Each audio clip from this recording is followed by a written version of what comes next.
Wow, und Time.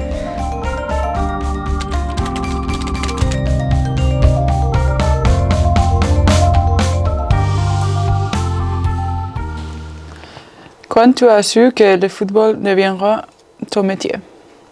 Tu vois, à l'âge de 5 ans, j'ai commencé à jouer au foot avec mes amis sur la rue. Et après, une de mes amies, il m'a amené à l'entraînement. Et à partir de ce moment-là, j'ai adoré le foot. C'était ma plus grande passion. Quand j'ai grandi et j'ai fait peut-être 15 ans, 16 ans, ça commence avec la sélection allemande. J'ai joué dans le U15, U17. Et c'est le moment où tu rêves, où je dis je veux devenir une joueuse professionnelle. Et après, j'ai joué avec les garçons jusqu'à 16 ans.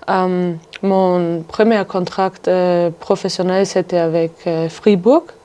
Et c'était le moment où tout a commencé un peu de devenir un peu plus mon métier. On adore le foot et on fait ça tous les jours. Et c'est incroyable. Pour moi, c'est un peu pareil, je pense. J'ai commencé aussi dans l'école avec mes amis. Et je ne savais pas que le foot, c'est une chose qui m'a fait plaisir comme ça. J'ai commencé petit à petit et après, une fois que tu commences, je vois que les garçons peut-être sont plus forts que moi, mais j'aime pas ça. J'ai commencé à travailler plus fort que les garçons. C'est pour ça que tous les jours, j'étais là. J'ai tout donné. Après, comme toi, un peu, j'ai commencé très jeune aussi, quand j'ai 16 ans. J'ai fait mon premier match en première division. C'est ça le moment que tu es un peu plus conscient de que peut-être ça va être ton métier. Tu veux être comme les autres, un peu cette joueuse. Et c'est ça le moment que j'ai dit, peut-être le foot c'est pour moi. Mais oui, aujourd'hui on est là et c'est bien que le foot c'est notre métier parce que c'est notre passion aussi. Tu as eu un idole quand tu étais jeune? Je pense que mon premier idole c'était Ronaldinho. Parce que une fois que tu allumes la TV, tu vois que Ronaldinho il a tout le temps un sourire. Et pour moi c'était l'image de foot avec le sourire. Moi je veux ça. Toi? Trop bien. Pour moi c'était Michael Ballack. Ouais, pour moi, c'était un très grand joueur en Allemagne et c'était aussi un joueur au milieu de terrain. Donc, j'ai beaucoup aimé son style de jeu et c'est aussi pour ça que j'aime aussi le numéro 13. On a le même numéro, c'est bien. Ouais. Donc, prochaine question. Ouais. Choisir une carrière de sportif pro, renoncer à une vie ordinaire. Oui, pour moi, je pense que ça arrivait naturellement parce que une fois que tu commences à jouer à foot, tu as beaucoup de sacrifices à faire parce que tu es petit et ta famille a besoin de suivre ton carrière avec toi un peu. Et c'est pour ça qu'aujourd'hui, je suis vraiment contente que ma famille m'a supporté tout ça, aidé tout le temps parce que c'était pas facile de faire aller-retour, voiture, et tous les week-ends de matchs, beaucoup de choses. Mais après, ça, c'est le moment qu'aujourd'hui, quand tu es là et tu joues des gros matchs ici, tu as beaucoup de souvenirs de ces moments. Et je pense que ça arrive naturellement. Aussi, j'ai essayé de faire des études pour aussi avoir une autre option. Si ça ne marche pas avec le foot, si tu as une grosse blessure quand tu es petit. J'ai fait des kinés pour 2 ans. Oui, après, une fois que tu es pro, je pense que c'est un peu compliqué de faire les deux choses en même temps. Mais j'aime bien aussi reprendre cette étude. C'est intéressant. J'aime bien parce que c'est aussi attaché à le foot. Tu sais, si j'ai arrêté mon carrière, après tu peux faire le kiné et tu es aussi dans le terrain avec des joueuses. Mais oui, c'est une idée que j'ai. Peut-être je vais faire la prochaine année ou 2 ans. Pour moi, c'était pareil. La chose qui me plaît le plus, c'était toujours le foot. C'était toujours au top numéro 1.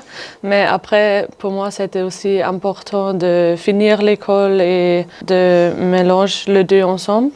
C'est pour ça, je pense à Fribourg, c'était une très bonne option parce que tu pouvais avoir l'école et le foot en même temps. Les dernières années, j'ai essayé de faire mes études en même temps que le foot. Ça a besoin un peu plus de temps que les étudiants qui jouent pas au foot à côté. J'ai étudié pendant 6 ans, mais maintenant j'ai fini. C'est pas mal, je pense. Elle est vraiment forte. J'ai fait des études de business psychology. Je suis fière de toi que tu as fini, parce que c'est pas facile. Merci beaucoup. Les impacts sur la vie privée. Oui, c'est pas toujours facile parce que on est éloigné de notre famille, de mon fiancé, les amis en Allemagne. Pour moi, ou aussi avec mes amis et la famille que j'ai, ils me soutiennent toujours et peu importe où je suis, on est tout le jour en contact, soit en visio, WhatsApp, je pense. C'est important aussi. Dès qu'il y a des temps, ils viennent pour regarder des matchs, pour passer le temps ensemble aussi ici à Lyon. Ma famille, mes amis, ils aiment aussi la ville. Donc c'est très sympa quand ils viennent et je peux passer le temps avec eux. Et s'il y a des grands matchs au Groupama Stadium, j'aime les voir sur les tribunes. Parce que c'est les personnes les plus importantes de ma vie et j'aime les voir le plus souvent possible. Très mignon. Et toi? Bah pareil, je pense que le soutien, il est tout le temps là. C'est toujours compliqué parce que ta famille est loin et nous on est ici, un petit monde, on fait notre métier. Mais c'est toujours bien de savoir qu'on a le soutien des amis, de la famille, n'importe quel moment, n'importe comment, parce qu'on sait toujours qu'ils sont avec nous. Et c'est pour ça que ça donne un peu de force aussi quand on a des moments un peu plus durs sur le terrain, dehors, qu'on sait qu'ils sont avec nous. Ils sont toujours là. Oui, c'est ça. Comment tu gères les risques des blessures? Malheureusement, tous les jours dans notre travail, on a des contacts physiques, on a des travail physique, on a des duels, c'est une partie de notre métier. Et je pense qu'avec l'expérience, tu essayes de prendre un peu les risques, elle peut arriver, mais tu as aussi une préparation à faire pour éviter peut-être les blessures. Mais aussi avec l'expérience, tu commences à gérer un peu plus les blessures. Et moi, j'ai pas eu beaucoup de blessures comme ça grandes. Une petite opération cheville, le genou qui part, mais c'est parti dans notre travail, je pense. C'est tout le temps dur parce qu'une fois que tu es blessé, tu es à côté, tu n'es pas dans le groupe, mais tu as toujours un objectif à chercher. Et quand tu arrives, tu es content de revenir avec le groupe. Ouais, c'est ça. Oui, malheureusement, j'ai eu quelques grandes blessures et bien sûr, c'est très difficile, surtout les premiers moments. Parce que là, tu es très triste d'être blessé. Et après, tu essaies de repartir en positif et de fixer les objectifs pour revenir. Et c'est toujours quelque chose qui m'avait aidé pendant ma réhabilitation, de penser en petits steps. Le petit objectif à réussir. Je trouve ici, on a aussi un très bon effectif et toute l'équipe est toujours là pour toi quand tu es blessé. Ils pensent à toi et ils essayent de nous soutenir. Comme tu as dit, il y a toujours un risque, mais après, si tu es sur le terrain, tu penses pas à ça, tu veux juste jouer au foot et tu fais toujours le meilleur possible d'éviter les blessures avec la prévention, avec tous les exercices que tu reçus des kinés. Parfois, c'est pire si tu penses trop, ça va arriver. Oui, si tu ne penses pas, ça peut être que ça arrive, mais peut-être non. Oui, c'est ça. Restrictions alimentaires. Restrictions alimentaires. On n'est pas trop. Oh, je sais pas trop. On aime bien manger, nous. C'est une passion. C'est une passion. Ouais, c'est vrai. Non, honnêtement, je sais que l'alimentation est très importante et avant les matchs, tu as tes routines et je sais qu'est-ce que je veux manger, qu'est-ce que m'apporte de l'énergie. C'est des routines que je suis pendant une longue période. Mais après de ça, pour moi, c'est aussi important de bien manger et de manger de la bonne qualité. J'aime un peu tout. J'aime aussi essayer de cuisines différentes. J'aime bien la cuisine française, italienne. Je vais tout manger. Et s'il y a un jour où je mange un cookie, c'est pas grave aussi. Bien sûr, c'est un peu les moments tu fais pas 1 heure avant un match, mais... Tu ne fais pas tous les jours ça. Oui, c'est ça. Juste pour être content aussi. Oui, parce que c'est aussi important pour ton corps de enjoy. Qu'est-ce que tu penses? Bon, la même chose, on est tout le temps ensemble quand on mange un cookie. C'est comme ça. Café plus cookie. Oui, café avec cookie. Mais pour moi, c'est ça le plus important. Avec l'expérience aussi, tu commences à comprendre un peu plus ton corps. Et c'est pas tout le temps d'avoir un guide pour la nutrition. Hein. C'est plus comme tu sens, comme ton corps réagit. Et on sait qu'est-ce qu'on peut faire, qu'est-ce qu'on n'aime pas, qu'est-ce que c'est positif pour notre corps avant un match, après un match.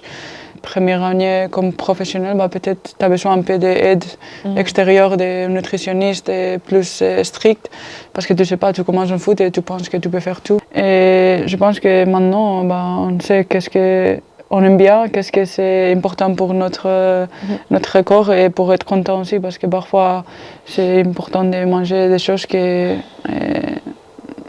est content avec. Après l'entraînement, j'aime bien de partager un café avec ta main. Comme ça, on parle comme on parle maintenant, mais on fait la même chose, mais sans rugby avec un café.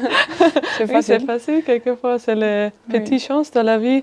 Tu vas dans la ville, tu vas te balader avec des amis, tu prends un café, ou quelquefois on va au dîner, c'est les choses simples dans la vie qui aident à oublier le foot pour quelques heures, pour déconnecter, comme tu as dit. Oui, le football est un métier riche en émotions. On change ça tous les jours, beaucoup d'émotions, même à l'entraînement. On a des petits moments on est content, après c'est dur, après c'est toujours un peu de haut et bas. Et la même chose avec les matchs, on est encore plus parce qu'on a des supporters avec nous, on a des familles, des amis avec nous. C'est pour ça que la force de l'équipe, c'est important aussi pour gérer ça le plus vite possible et la meilleure manière possible. Pour moi, spécialement, les émotions, je pense que je suis tout le temps calme. Et ça ne change pas grand-chose sur ma performance. J'aime bien ça, mais parfois c'est trop calme. Mais bon, j'essaie aussi de transmettre ça à mes coéquipiers. Moi, je pense que le foot donne toutes les émotions parce que il y a des matchs où on gagne, on joue bien, tout le monde est content. Et il y a aussi des moments où tu perds un match important et tout le monde après est déçu et triste. Et, comme tu avais dit, c'est un peu comme ça quelquefois, tu vois. Il y a des émotions très intenses dans des matchs serrés. Ça change un petit moment. Oui, un petit moment peut tout changer. Mais je trouve ça incroyable. C'est quelque chose que j'adore dans le foot. Ce sont les émotions, surtout les émotions positives. Si tu gagnes avec ton équipe et tu es heureuse ensemble, tu chantes dans le vestiaire, tu danses. C'est le moment... Non, bon, non, toi aussi pas. Mais il y a des filles qui dansent. Ah non, mais... je danse. Ok. Non, mais c'est le moment où tu profites des victoires, par exemple. Et aussi, si tu gagnes, après tu fais le tour du stade. Si j'aurais un conseil à donner à un enfant qui veut commencer à jouer au foot, ça sera d'avoir des rêves, des grands rêves. Parce que quand tu commences, par exemple, à jouer au foot, bien sûr, c'est le plaisir, la passion. Rêver, c'est aussi... ça aide aussi à fixer les objectifs et ça donne de la motivation pour travailler pour les objectifs et oui, d'avoir le plaisir sur le terrain. Quand tu es prête. Incroyable. On est très fort. C'est comme une cours de français avec ta main. C'était drôle. Ciao. Mastercard, fier partenaire de l'OL féminin.